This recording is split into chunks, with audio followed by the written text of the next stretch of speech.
In Kota, Rajasthan, where the iconic Kota Doria sari takes shape, the making of each fabric begins long before it reaches the loom. Once the yarn has been reeled and dyed, it moves into an important stage called pad, also known as sizing. This step prepares the yarn by making it stronger and more durable for weaving. The process begins by stretching the yarn tightly over a frame called a ghodi. Each thread is pulled taut and aligned carefully to ensure there is no tangling. A natural starch solution is then prepared, traditionally using wild onions or sometimes wheat flour. This mixture is applied onto the yarn using a brush made of bamboo, which holds enough liquid to coat the threads evenly. After this, a dense brush called the bhediya, made from khas fibers, is used to comb the yarn. Its firm bristles help keep each thread separate while spreading the starch uniformly. During our visit, we also saw artisans effortlessly balancing this large brush on their heads, a small but memorable glimpse into their ease and skill. Once the yarn is coated, it is left to dry. It is then twisted and stretched again to remove excess moisture, a step known as bal, which further strengthens the yarn. The yarn is then folded, making it ready for the next stage. It is a quiet but thoughtful preparation, one that plays a key role in shaping the final fabric.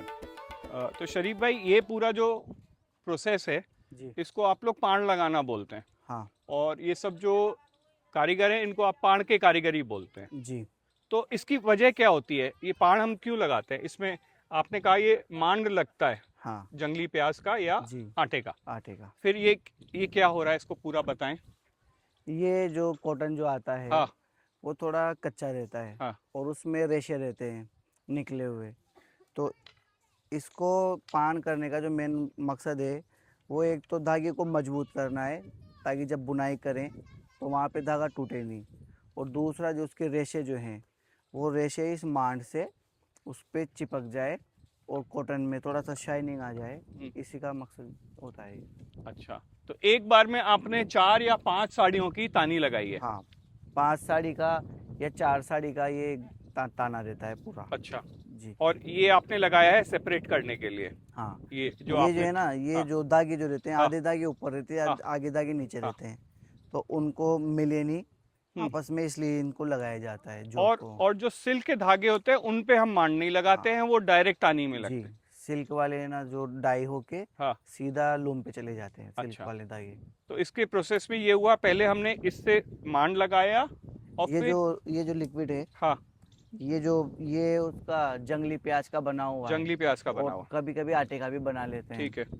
तो इसको फिर अपन इस पे लगाते हैं फिर हाँ brush से। हाँ इसको ब्रश से लगाने के बाद हाँ फिर इस पे ब्रशिंग करते हैं। अच्छा इससे ये सूखता भी है हाँ, और इसकी मंजाई होती है तो उसमें शाइनिंग भी आती शाइनिंग भी आ जाती है। है, फिनिशिंग भी होती है, उस शाइनिंग भी आती है इससे। और जो हमने इनसे पूछा कारीगरों से, सुबह 6 बजे से लगे हुए हैं जी 6 बजे और अब आते हैं यहाँ तकरीबन 10 बज रहे हैं, पे। जी तो 4 घंटे में 4 घंटे में एक पान रेडी होती है। 2 लोगों ने एक पाण रेडी की है। जी